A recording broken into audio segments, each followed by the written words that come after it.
اور زمین پر کوئی چلنے پھرنے والا نہیں مگر اس کا رزق اللہ کے ذمے ہے. وہ اس کے رہنے کی جگہ کو بھی جانتا ہے اور جہاں سونپا جاتا ہے اسے بھی. یہ سب کچھ کتاب روشن میں لکھا ہوا ہے. اور وہی تو ہے جس نے آسمانوں اور زمین کو 6 دن میں بنایا اور اس وقت اس کا عرش پانی پر تھا. تمہارے پیدا کرنے سے مقصود یہ ہے کہ وہ تم کو آزمائے کہ تم میں عمل کے لحاظ سے کون بہتر ہے. اور اے نبی، اگر تم کہو کہ تم لوگ مرنے کے بعد زندہ کر کے اٹھائے جاؤ گے تو کافر کہہ دیں گے کہ یہ تو کھلا جادو ہوا. اور اگر ایک مدت معین تک ہم ان سے عذاب روک دیں تو کہیں گے کہ کون سی چیز عذاب کو روکے ہوئے ہے. دیکھو، جس روز وہ ان پر واقع ہوگا پھر ٹلنے کا نہیں. اور جس چیز کا یہ مذاق اڑاتے ہیں وہ ان کو گھیر لے گی. اور اگر ہم انسان کو اپنے پاس سے نعمت بخشیں پھر اس سے اس کو چھین لے تو نا امید اور ناشکرا ہو جاتا ہے. اور اگر تکلیف پہنچنے کے بعد آسائش کا مزہ چکھائیں تو خوش ہو کر کہتا ہے کہ سب سختیاں مجھ سے دور ہو گئیں. بے شک وہ ہے ہی خوشی میں مست ہو جانے والا، بڑا فخر جتانے والا. ہاں، جنہوں نے صبر کیا اور عمل نیک کیے یہی ہیں جن کے لیے بخشش اور اجر عظیم ہے. تو شاید تم کچھ چیز وہی میں سے جو تمہارے پاس آتی ہے چھوڑ دو اور اس خیال سے تمہارا دل تنگ ہو کہ کافر یہ کہنے لگیں کہ اس پر کوئی خزانہ کیوں نہیں نازل ہوا یا اس کے ساتھ کوئی فرشتہ کیوں نہیں آیا. اے نبی، تم تو صرف نصیحت کرنے والے ہو اور اللہ ہر چیز کا نگہبان ہے. کیا یہ لوگ کہتے ہیں کہ اس نے قرآن از خود بنا لیا ہے؟ کہہ دو کہ اگر سچے ہو تو تم بھی ایسی 10 صورتیں بنا لاؤ اور اللہ کے سوا جس جس کو بلا سکتے ہو بلا بھی لو. پس اگر وہ تمہاری بات قبول نہ کریں تو جان لو کہ یہ قرآن اللہ کے علم سے اترا ہے اور یہ کہ اس کے سوا کوئی معبود نہیں. تو کیا تم لوگ اسلام لاتے ہو؟ جو لوگ دنیا کی زندگی اور اس کی زیب و زینت کے طالب ہوں ہم ان کے اعمال کا بدلہ انہیں دنیا ہی میں دے دیتے ہیں اور اس میں ان کی حق تلفی نہیں کی جاتی. یہ وہ لوگ ہیں جن کے لیے آخرت میں آتش جہنم کے سوا اور کچھ نہیں. اور جو عمل انہوں نے دنیا میں کیے سب برباد اور جو کچھ یہ کرتے رہے سب ضائع ہوا. بھلا جو لوگ اپنے پروردگار کی طرف سے دلیل روشن رکھتے ہوں اور ان کے ساتھ ایک آسمانی گواہ بھی اس کی جانب سے ہو اور اس سے پہلے موسیٰ کی کتاب ہو جو پیشوا اور رحمت ہے، تو کیا وہ قرآن پر ایمان نہیں لائیں گے؟ یہی لوگ تو اس پر ایمان لاتے ہیں. اور جو کوئی اور فرقوں میں سے اس سے منکر ہو تو اس کا ٹھکانہ آگ ہے. تو تم اس قرآن سے شک میں نہ ہونا، یہ تمہارے پروردگار کی طرف سے حق ہے، لیکن اکثر لوگ ایمان نہیں لاتے. اور اس سے بڑھ کر ظالم کون ہوگا جو اللہ پر جھوٹ باندھے؟ ایسے لوگ اپنے رب کے سامنے پیش کیے جائیں گے اور گواہ کہیں گے کہ یہی لوگ ہیں جنہوں نے اپنے پروردگار پر جھوٹ بولا تھا. سن رکھو کہ ظالموں پر اللہ کی لعنت ہے، جو اللہ کے رستے سے روکتے اور اس میں کجی چاہتی ہیں اور وہ آخرت کا بھی انکار کرتے ہیں. یہ لوگ زمین میں کہیں چھپ کر اللہ کو ہرا نہیں سکتے اور نہ اللہ کے سوا کوئی ان کا حمایتی ہے. اے پیغمبر، ان کو دگنا عذاب دیا جائے گا کیونکہ یہ شدت کفر سے تمہاری بات نہیں سن سکتے تھے اور نہ تم کو دیکھ سکتے تھے. یہی ہیں جنہوں نے اپنے آپ کو خسارے میں ڈالا اور جو کچھ یہ افترا کیا کرتے تھے ان سے جاتا رہا. بلا شبہ یہ لوگ آخرت میں سب سے زیادہ نقصان پانے والے ہیں. جو لوگ ایمان لائے اور عمل نیک کیے اور اپنے پروردگار کے آگے عاجزی کی یہی صاحب جنت ہیں، ہمیشہ اس میں رہیں گے. دونوں فریقوں یعنی کافر و مومن کی مثال ایسی ہے جیسے ایک اندھا بہرا ہو اور ایک دیکھتا سنتا. بھلا دونوں کا حال یکساں ہو سکتا ہے؟ پھر تم سوچتے کیوں نہیں؟ اور ہم نے نوح کو ان کی قوم کی طرف بھیجا تو انہوں نے ان سے کہا کہ میں تم کو کھول کھول کر ڈر سنانے اور یہ پیغام پہنچانے آیا ہوں کہ اللہ کے سوا کسی کی عبادت نہ کرو، مجھے تمہاری نسبت دردناک عذاب کا خوف ہے. تو ان کی قوم کے سردار جو کافر تھے کہنے لگے کہ ہم تم کو اپنے ہی جیسا ایک آدمی دیکھتے ہیں اور یہ بھی دیکھتے ہیں کہ تمہارے پیرو وہی لوگ ہوئے ہیں جو ہم میں ادنا درجے کے ہیں اور وہ بھی سطحی رائے سے، اور ہم تم میں اپنے اوپر کسی طرح کی فضیلت نہیں دیکھتے بلکہ تمہیں جھوٹا خیال کرتے ہیں. فرمایا کہ اے قوم دیکھو تو اگر میں اپنے پروردگار کی طرف سے دلیل روشن رکھتا ہوں اور اس نے مجھے اپنے ہاں سے رحمت بخشی ہو جس کی حقیقت تم سے پوشیدہ ہو گئی ہے، تو کیا ہم اس کے لیے تمہیں مجبور کر سکتے ہیں جبکہ تم اس سے ناخوش ہو؟ اور اے قوم، میں اس نصیحت کے بدلے تم سے مال و زر کا مطالبہ تو نہیں کرتا، میرا صلہ تو اللہ کے ذمے ہے، اور جو لوگ ایمان لائے ہیں میں ان کو نکالنے والا بھی نہیں ہوں، وہ تو اپنے پروردگار سے ملنے والے ہیں، لیکن میں دیکھتا ہوں کہ تم لوگ نادانی کر رہے ہو۔ اے میری قوم، اگر میں ان کو نکال دوں تو اللہ کی گرفت سے بچانے کے لیے کون میری مدد کر سکتا ہے؟ بھلا تم غور کیوں نہیں کرتے؟ اور میں نہ تم سے یہ کہتا ہوں کہ میرے پاس اللہ کے خزانے ہیں، اور نہ یہ کہ میں غیب جانتا ہوں، اور نہ یہ کہتا ہوں کہ میں فرشتہ ہوں، اور نہ ان لوگوں کی نسبت جن کو تم حقارت کی نظر سے دیکھتے ہو یہ کہتا ہوں کہ اللہ ان کو بھلائی یعنی اعمال کی جزا نہیں دے گا۔ جو ان کے دلوں میں ہے اسے اللہ خوب جانتا ہے، اگر میں ایسا کہوں تو بے انصافوں میں ہو جاؤں۔ انہوں نے کہا کہ نوح، تم نے ہم سے جھگڑا تو کیا اور جھگڑا بھی بہت کیا، اب اگر تم سچے ہو تو جس چیز سے ہمیں ڈراتے ہو وہ ہم پر لا نازل کرو۔ نوح نے کہا کہ اس عذاب کو تو اللہ ہی چاہے گا تو نازل کرے گا، اور تم اللہ کو کسی طرح ہرا نہیں سکتے، اور اگر میں یہ چاہوں کہ تمہاری خیر خواہی کروں اور اللہ یہ چاہے کہ تمہیں گمراہ رہنے دے تو میری خیر خواہی تم کو کچھ فائدہ نہیں دے سکتی، وہی تمہارا پروردگار ہے اور تمہیں اسی کی طرف لوٹ کر جانا ہے۔ کیا یہ لوگ کہتے ہیں کہ اس پیغمبر نے قرآن اپنے دل سے بنا لیا ہے؟ کہہ دو کہ اگر میں نے دل سے بنا لیا ہے تو میرے گناہ کا وبال مجھ پر، اور جو گناہ تم کرتے ہو اس سے میں بری الذمہ ہوں۔ اور نوح کی طرف وحی کی گئی کہ تمہاری قوم میں جو لوگ ایمان لا چکے ان کے سوا اور کوئی ایمان نہیں لائے گا، تو جو کام یہ کر رہے ہیں ان کی وجہ سے غم نہ کھاؤ، اور ایک کشتی ہمارے حکم سے ہمارے سامنے بناؤ، اور جو لوگ ظالم ہیں ان کے بارے میں مجھ سے کچھ نہ کہنا، کیونکہ وہ ضرور غرق کر دیے جائیں گے۔ اور نوح نے کشتی بنانا شروع کر دی، اور جب ان کی قوم کے سردار ان کے پاس سے گزرتے تو ان سے تمسخر کرتے۔ وہ کہتے کہ اگر تم ہم سے تمسخر کرتے ہو تو جس طرح تم ہم سے تمسخر کرتے ہو اسی طرح ایک وقت ہم بھی تم سے تمسخر کریں گے، اور تم کو جلد معلوم ہو جائے گا کہ کس پر عذاب آتا ہے جو اسے رسوا کرے گا، اور کس پر ہمیشہ کا عذاب نازل ہوتا ہے، یہاں تک کہ جب ہمارا حکم آ پہنچا اور تنور جوش مارنے لگا تو ہم نے نوح کو حکم دیا کہ ہر قسم کے پالتو جانوروں میں سے جوڑا جوڑا یعنی ایک ایک نر اور ایک ایک مادہ لے لو، اور جس شخص کی نسبت حکم ہو چکا ہے کہ ہلاک ہو جائے گا اس کو چھوڑ کر اپنے گھر والوں کو اور جو ایمان لایا ہو اس کو کشتی میں سوار کر لو، اور ان کے ساتھ ایمان بہت ہی کم لوگ لائے تھے۔ نوح نے کہا کہ اللہ کا نام لے کر کہ اسی کے کرم سے اس کا چلنا اور ٹھہرنا ہے، اس میں سوار ہو جاؤ، بے شک میرا پروردگار بخشنے والا ہے، مہربان ہے۔ اور وہ ان کو لے کر طوفان کی لہروں میں چلنے لگی۔ لہریں کیا تھیں؟ گویا پہاڑ تھے۔ اس وقت نوح نے اپنے بیٹے کو جو کشتی سے الگ تھا پکارا کہ بیٹا ہمارے ساتھ سوار ہو جا اور کافروں میں شامل نہ ہو۔ اس نے کہا کہ میں ابھی پہاڑ سے جا لگوں گا، وہ مجھے پانی سے بچا لے گا۔ فرمایا کہ آج اللہ کے عذاب سے کوئی بچانے والا نہیں اور نہ کوئی بچ سکتا ہے مگر وہی جس پر اللہ رحم کرے۔ اتنے میں دونوں کے درمیان لہر حائل ہو گئی اور وہ ڈوب کر رہ گیا، اور حکم دیا گیا کہ اے زمین اپنا پانی نگل جا اور اے آسمان تھم جا، اور پانی خشک ہو گیا اور کام تمام کر دیا گیا، اور کشتی کوہ جودی پر جا ٹھہری، اور کہہ دیا گیا کہ بے انصاف لوگوں پر لعنت۔ اور نوح نے اپنے پروردگار کو پکارا اور کہا کہ پروردگار، میرا بیٹا بھی میرے گھر والوں میں ہے، تو اس کو بھی نجات دے، تیرا وعدہ سچا ہے اور تو بہترین حاکم ہے۔ اللہ نے فرمایا کہ اے نوح، وہ تیرے گھر والوں میں نہیں ہے، وہ تو سراسر بد عمل ہے، تو جس چیز کی تم کو حقیقت معلوم نہیں اس کے بارے میں مجھ سے درخواست ہی نہ کرو، اور میں تم کو نصیحت کرتا ہوں کہ نادان نہ بنو۔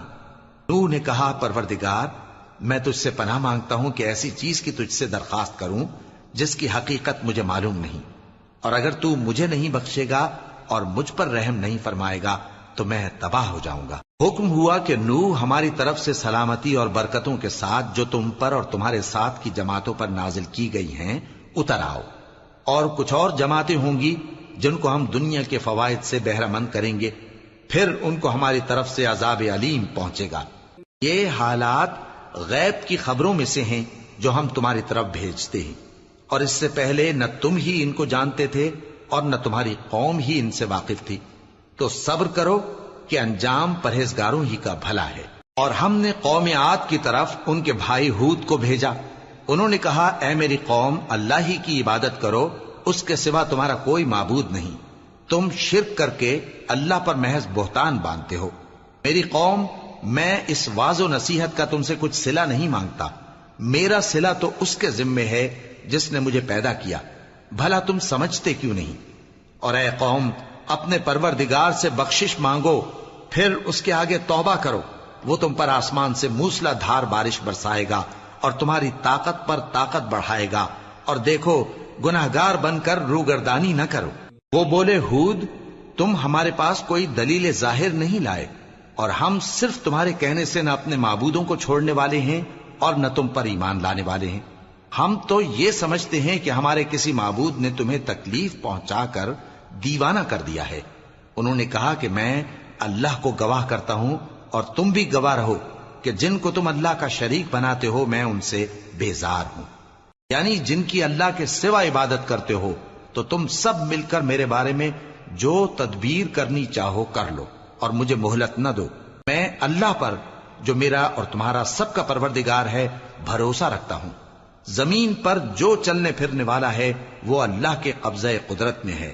بے شک میرا پروردگار سیدھے رستے پر ہے. اب اگر تم روگردانی کرو گے تو جو پیغام میرے ذریعے تمہاری طرف بھیجا گیا ہے وہ میں نے تمہیں پہنچا دیا ہے، اور میرا پروردگار تمہاری جگہ اور لوگوں کو لا بسائے گا، اور تم اللہ کا کچھ بھی نہیں بگاڑ سکو گے. میرا پروردگار تو ہر چیز پر نگہبان ہے. اور جب ہمارا حکم عذاب آ پہنچا تو ہم نے ہود کو اور جو لوگ ان کے ساتھ ایمان لائے تھے ان کو اپنی مہربانی سے بچا لیا اور انہیں عذاب شدید سے نجات دی. یہ وہی قوم عاد ہے جس نے اللہ کی نشانیوں سے انکار کیا اور اس کے پیغمبروں کی نافرمانی کی اور ہر سرکش و متکبر کا کہا مانا. اور اس دنیا میں بھی لعنت ان کے پیچھے لگی رہی اور قیامت کے دن بھی لگی رہے گی. دیکھو قوم عاد نے اپنے پروردگار سے کفر کیا، اور سن رکھو قوم عاد پر پھٹکار ہے جو ہود کی قوم تھی. اور قوم سمود کی طرف ان کے بھائی صالح کو بھیجا تو انہوں نے کہا اے قوم اللہ ہی کی عبادت کرو، اس کے سوا تمہارا کوئی معبود نہیں. اسی نے تم کو زمین سے پیدا کیا اور اس میں آباد کیا، تو اس سے مغفرت مانگو اور اس کے آگے توبہ کرو. بے شک میرا پروردگار نزدیک بھی ہے اور دعا کا قبول کرنے والا بھی ہے. انہوں نے کہا کہ صالح اس سے پہلے ہم تم سے کئی طرح کی امیدیں رکھتے تھے، اب وہ منقطع ہو گئی. کیا تم ہم کو ان چیزوں سے منع کرتے ہو جن کو ہمارے بزرگ پوجتے آئے ہیں؟ اور جس بات کی طرف تم ہمیں بلاتے ہو اس کی طرف سے ہم بڑے بھاری شک میں ہیں. صالح نے کہا اے میری قوم بھلا دیکھو تو اگر میں اپنے پروردگار کی طرف سے کھلی دلیل پر ہوں اور اس نے مجھے اپنے ہاتھ سے نبوت کی نعمت بخشی ہو، تو اگر میں اللہ کی نافرمانی کروں تو اس کے سامنے میری کون مدد کرے گا؟ تم تو کفر کی باتوں سے میرا نقصان ہی کرتے ہو.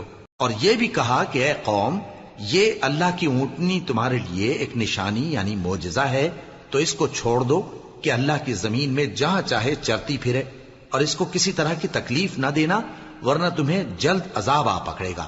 مگر انہوں نے اس کو کاٹ ڈالا.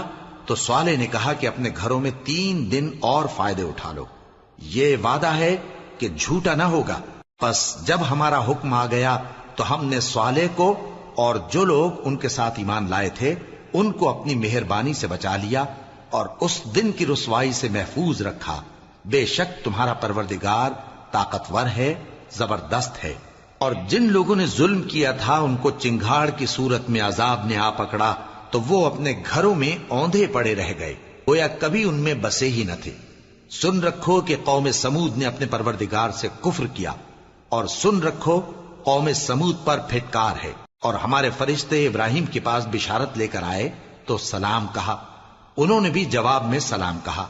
ابھی کچھ وقفہ نہیں ہوا تھا کہ ابراہیم ایک بھنا ہوا بچڑا لے آئے. پھر جب دیکھا کہ ان کے ہاتھ کھانے کی طرف نہیں بڑھتے یعنی وہ کھانا نہیں کھاتے تو ان کو اجنبی سمجھ کر دل میں خوف کیا. فرشتوں نے کہا کہ خوف نہ کیجیے، ہم قوم لوط کی طرف ان کے ہلاک کرنے کو بھیجے گئے ہیں. اور ابراہیم کی بیوی جو پاس کھڑی تھی ہنس پڑی تو ہم نے اس کو اسحاق کی اور اسحاق کے بعد یعقوب کی خوشخبری دی. اس نے کہا اے میرے بچہ ہوگا، میں تو بڑھیا ہوں اور یہ میرے میاں بھی بوڑھے ہیں، یہ تو بڑی عجیب بات ہے. انہوں نے کہا کیا تم اللہ کی قدرت سے تعجب کرتی ہو؟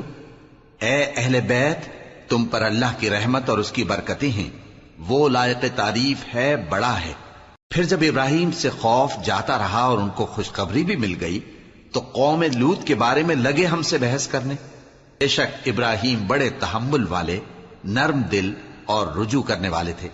اے ابراہیم، اس بات کو جانے دو، تمہارے پروردگار کا حکم آ پہنچا ہے اور ان لوگوں پر عذاب آنے والا ہے جو کبھی نہیں ٹلنے کا۔ اور جب ہمارے فرشتے لوط کے پاس آئے تو وہ ان کے آنے سے غمناک اور تنگ دل ہوئے اور کہنے لگے کہ آج کا دن بڑی مشکل کا دن ہے۔ اور لوط کی قوم کے لوگ ان کے پاس بے تحاشا دوڑتے ہوئے آئے اور یہ لوگ پہلے ہی سے انتہائی بےہودہ حرکتیں کیا کرتے تھے۔ لوط نے کہا کہ اے بھائیو، یہ جو میری قوم کی لڑکیاں ہیں یہ تمہارے لیے جائز اور پاک ہیں، تو اللہ سے ڈرو اور میرے مہمانوں کے بارے میں مجھے بے آبرو نہ کرو۔ کیا تم میں کوئی بھی شائستہ آدمی نہیں؟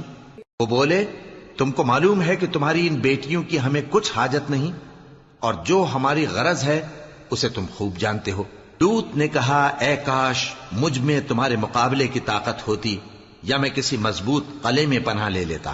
فرشتوں نے کہا اے لوط، ہم تمہارے پروردگار کے فرشتے ہیں، یہ لوگ ہرگز تم تک نہیں پہنچ سکیں گے، تو کچھ رات رہے سے اپنے گھر والوں کو لے کر چل دو اور تم میں سے کوئی شخص پیچھے مڑ کر نہ دیکھے مگر تمہاری بیوی کے جو آفت ان پر پڑنے والی ہے وہی اس پر بھی پڑے گی۔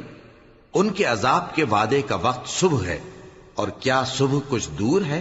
پھر جب ہمارا حکم آیا ہم نے اس بستی کو الٹ کر نیچے اوپر کر دیا اور ان پر پتھر کی تہ بتہ کنکریاں برسائیں جن پر تمہارے پروردگار کے ہاں سے نشان کیے ہوئے تھے، اور وہ بستی ان ظالموں سے کچھ دور نہیں۔ اور مدین کی طرف ان کے بھائی شعیب کو بھیجا تو انہوں نے کہا کہ اے قوم، اللہ ہی کی عبادت کرو کہ اس کے سوا تمہارا کوئی معبود نہیں، اور ناپ اور تول میں کمی نہ کیا کرو، میں تو تم کو آسودہ حال دیکھتا ہوں، اور اگر تم ایمان نہ لاؤ گے تو مجھے تمہارے بارے میں ایک ایسے دن کے عذاب کا خوف ہے جو تم کو گھیر کر رہے گا۔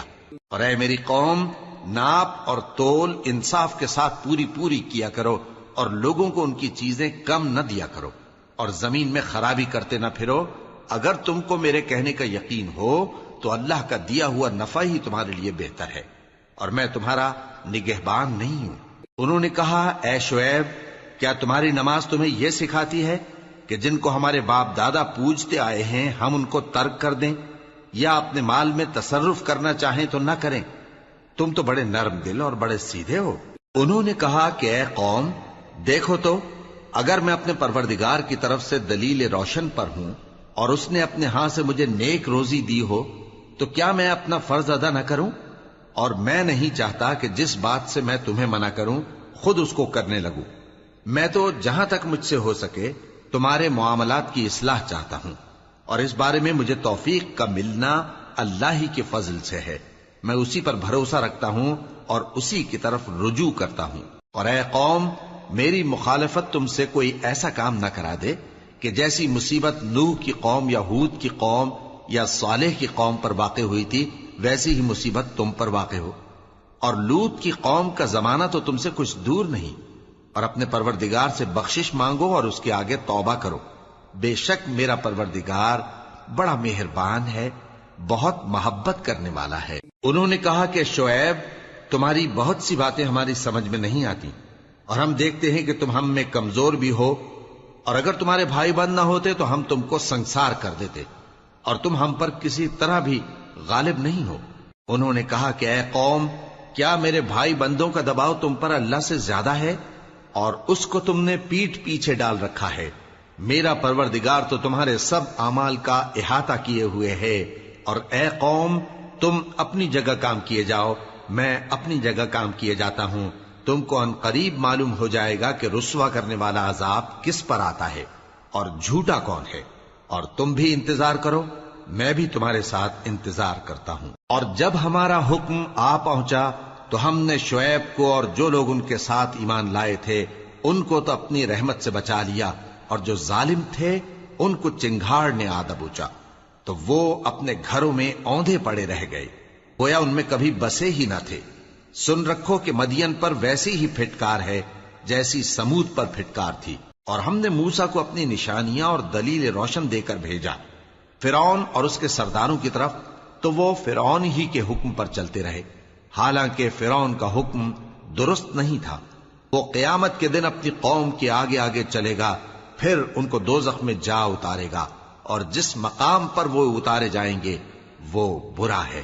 اور اس جہان میں بھی لعنت ان کے پیچھے لگا دی گئی، اور قیامت کے دن بھی پیچھے لگی رہے گی۔ جو انعام ان کو ملا ہے برا ہے۔ یہ پرانی بستیوں کے تھوڑے سے حالات ہیں جو ہم تم سے بیان کرتے ہیں، ان میں سے بعض تو باقی ہیں اور بعض تہس نہس ہو گئیں۔ اور ہم نے ان لوگوں پر ظلم نہیں کیا، بلکہ انہوں نے خود اپنے اوپر ظلم کیا۔ غرض جب تمہارے پروردگار کا حکم آ پہنچا تو جن معبودوں کو وہ اللہ کے سوا پکارا کرتے تھے وہ ان کے کچھ بھی کام نہ آئے، اور بربادی کے سوا انہیں اور کچھ نہ دے سکے۔ اور تمہارا پروردگار جب نافرمان بستیوں کو پکڑا کرتا ہے تو اس کی پکڑ اسی طرح کی ہوتی ہے، بے شک اس کی پکڑ دکھ دینے والی سخت ہے۔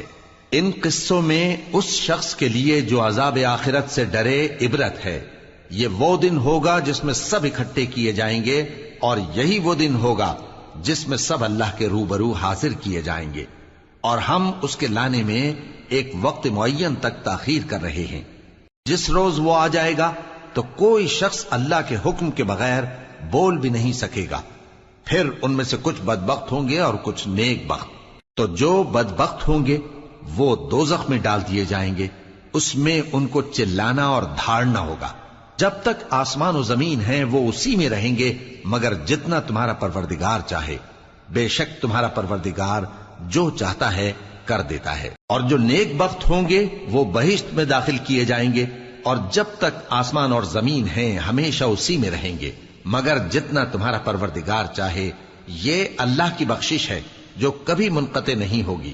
تو یہ لوگ جو غیر اللہ کی پرستش کرتے ہیں اس سے تم شک میں نہ پڑنا، یہ اسی طرح پرستش کرتے ہیں جس طرح پہلے سے ان کے باپ دادا پرستش کرتے آئے ہیں، اور ہم ان کو ان کا حصہ پورا پورا بغیر کچھ کم کیے دینے والے ہیں۔ اور ہم نے موسیٰ کو کتاب دی تو اس میں اختلاف کیا گیا، اور اگر تمہارے پروردگار کی طرف سے ایک بات پہلے نہ ہو چکی ہوتی تو ان میں فیصلہ کر دیا جاتا، اور وہ تو اس کی طرف سے بڑے بھاری شک میں پڑے ہوئے ہیں۔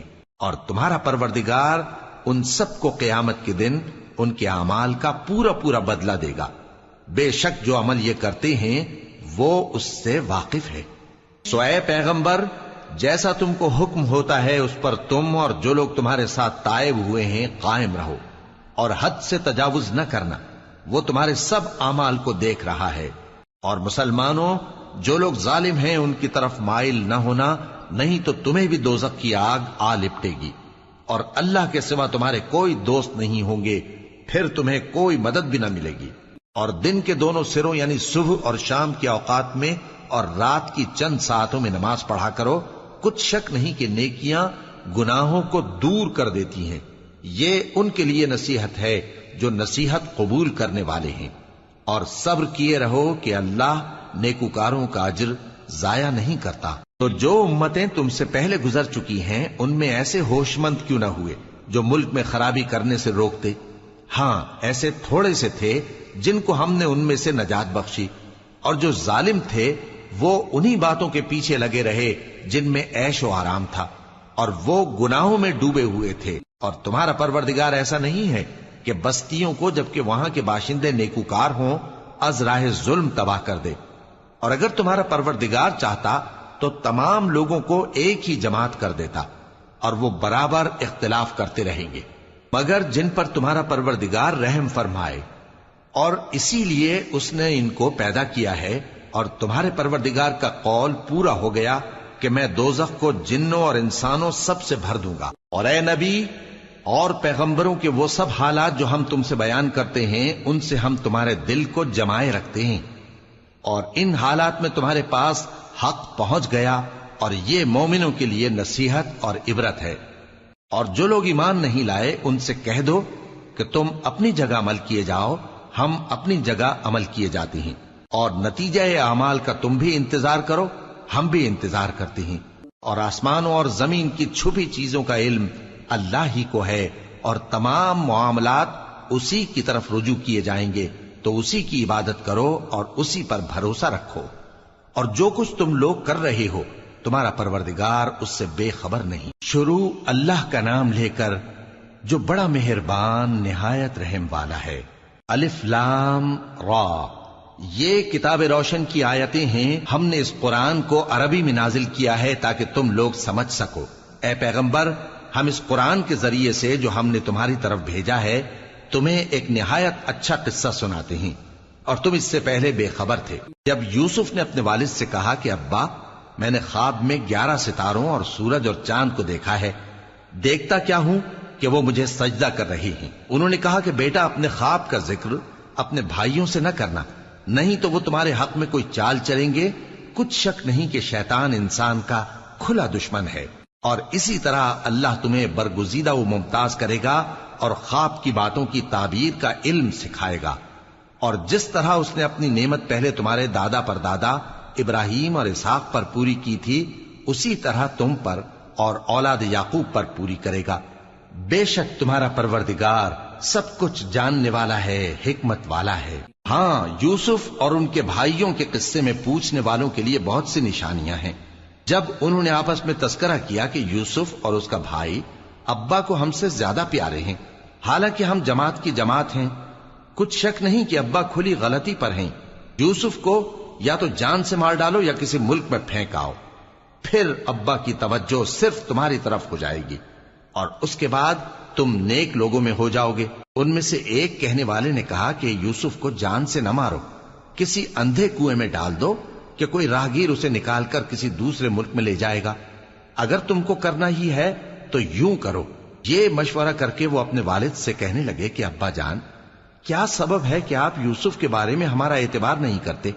حالانکہ ہم اس کے خیر خواہ ہیں، کل اسے ہمارے ساتھ بھیج دیجئے کہ خوب میوے کھائے اور کھیلے کودے، ہم اس کے نگہبان ہیں۔ انہوں نے کہا کہ یہ امر مجھے غمناک کیے دیتا ہے کہ تم اسے لے جاؤ، یعنی وہ مجھ سے جدا ہو جائے، اور مجھے یہ بھی خوف ہے کہ تم کھیل میں اس سے غافل ہو جاؤ اور اسے بھیڑیا کھا جائے۔ وہ کہنے لگے کہ اگر ہماری موجودگی میں کہ ہم ایک طاقتور جماعت ہیں اسے بھیڑیا کھا گیا تو ہم بڑے نقصان میں پڑ گئے۔ غرض جب وہ اس کو لے گئے اور اس بات پر اتفاق کر لیا کہ اس کو اندھے کنویں میں ڈال دیں، اور ہم نے یوسف کی طرف وحی بھیجی کہ ایک وقت ایسا آئے گا کہ تم انہیں ان کے اس سلوک سے آگاہ کرو گے، اور ان کو اس وحی کی کچھ خبر نہ ہوگی۔ اور یہ حرکت کر کے وہ رات کے وقت باپ کے پاس روتے ہوئے آئے، کہنے لگے کہ ابا جان، ہم تو دوڑنے اور ایک دوسرے سے آگے نکلنے میں مصروف ہو گئے اور یوسف کو اپنے اسباب کے پاس چھوڑ گئے تو اسے بھیڑیا کھا گیا، اور آپ ہماری بات کو گو ہم سچ ہی کہتے ہیں باور نہیں کریں گے۔ اور ان کے کرتے پر جھوٹ موٹ کا لہو بھی لگا لائے۔ یعقوب نے کہا کہ یوں نہیں ہے، بلکہ تم اپنے دل سے یہ بات بنا لائے ہو۔ اچھا، صبر کہ وہی خوب ہے، اور جو تم بیان کرتے ہو اس کے بارے میں اللہ ہی سے مدد چاہیے۔ اور اب اللہ کی شان دیکھو کہ اس کنویں کے قریب ایک قافلہ آوارد ہوا اور انہوں نے پانی کے لیے اپنا سقا بھیجا تو اس نے کنویں میں ڈول لٹکایا، یوسف اس سے لٹک گئے۔ وہ بولا، زہے قسمت، یہ تو ایک لڑکا ہے، اور اس کو قیمتی سرمایہ سمجھ کر چھپا لیا۔ اور جو کچھ وہ کرتے تھے اللہ کو خوب معلوم تھا، اور انہوں نے اس کو تھوڑی سی قیمت یعنی مادود چند درہموں پر بیچ ڈالا، اور وہ اس سے بیزار ہو رہے تھے۔ اور مصر میں جس شخص نے اس کو خریدا اس نے اپنی بیوی سے جس کا نام زلیخا تھا کہا کہ اس کو عزت و اکرام سے رکھو، عجب نہیں کہ یہ ہمیں فائدہ دے یا ہم اسے بیٹا بنا لیں۔ اس طرح ہم نے یوسف کو سرزمین مصر میں جگہ دی، اور غرض یہ تھی کہ ہم ان کو خواب کی باتوں کی تعبیر سکھائیں، اور اللہ اپنے کام پر غالب ہے لیکن اکثر لوگ نہیں جانتے۔ اور جب وہ اپنی جوانی کو پہنچے تو ہم نے ان کو دانائی اور علم عطا کیا، اور نیکوکاروں کو ہم اسی طرح بدلہ دیا کرتے ہیں۔ اور جس عورت کے گھر میں وہ رہتے تھے اس نے ان کو اپنی طرف مائل کرنا چاہا، اور دروازے بند کر کے کہنے لگی، یوسف جلدی آؤ۔ انہوں نے کہا کہ اللہ پناہ میں رکھے، وہ یعنی تمہارے میاں تو میرے آقا ہیں، انہوں نے مجھے اچھی طرح سے رکھا ہے، میں ایسا ظلم نہیں کر سکتا، بے شک ظالم لوگ فلاح نہیں پائیں گے۔ اور اس عورت نے ان کا قصد کیا اور انہوں نے اس کا قصد کیا۔ اگر وہ اپنے پروردگار کی نشانی نہ دیکھتے تو جو ہوتا سو ہوتا۔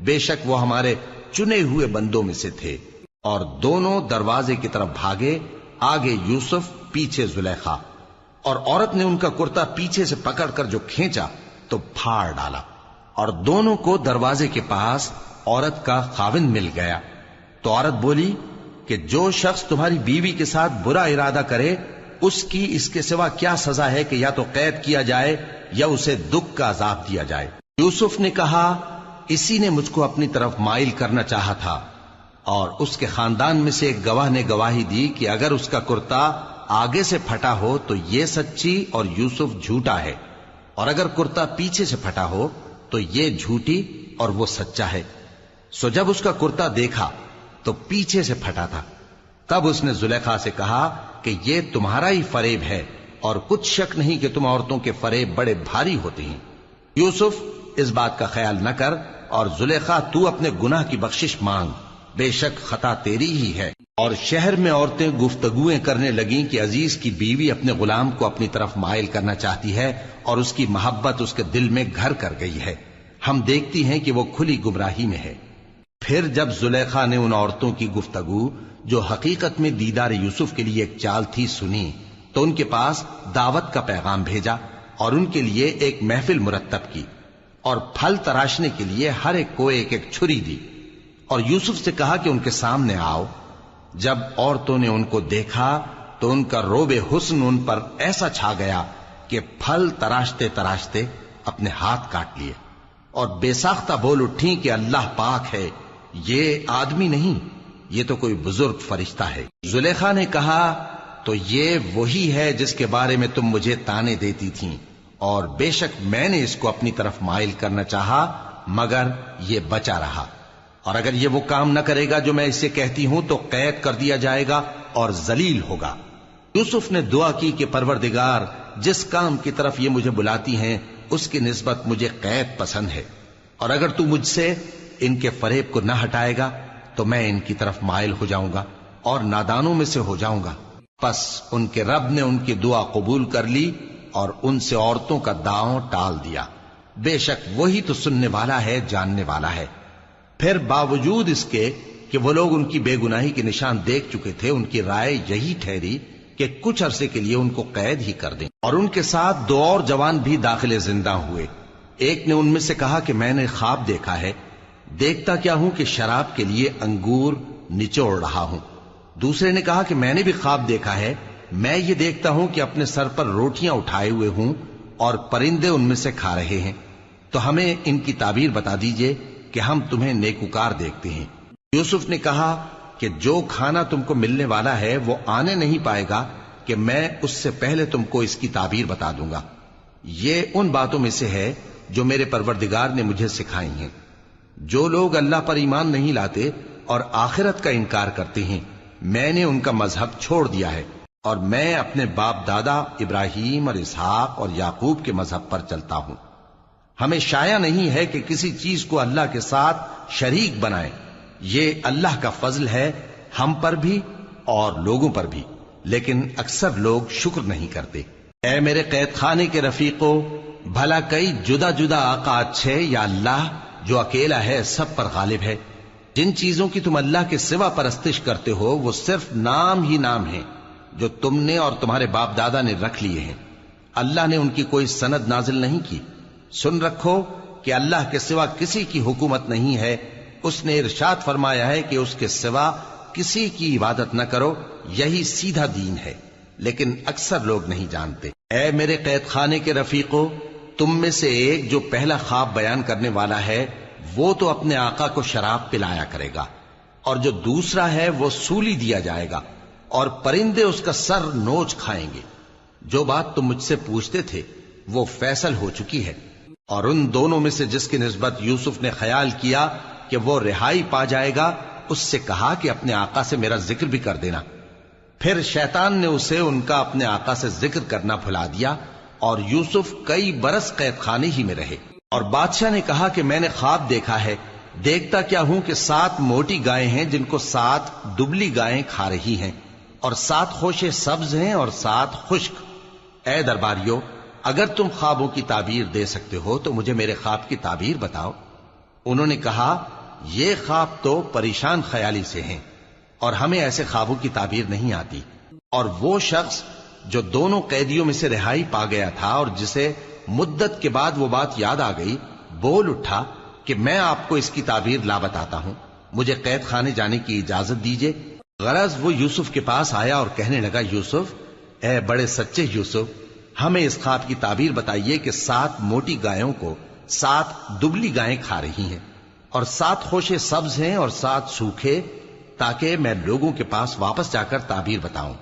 عجب نہیں کہ وہ تمہاری قدر جانے۔ انہوں نے کہا کہ تم لوگ 7 سال متواتر کھیتی کرتے رہو گے، تو جو غلہ کاٹو تو تھوڑے سے غلے کے سوا جو کھانے میں آئے باقی کو خوشوں میں ہی رہنے دینا۔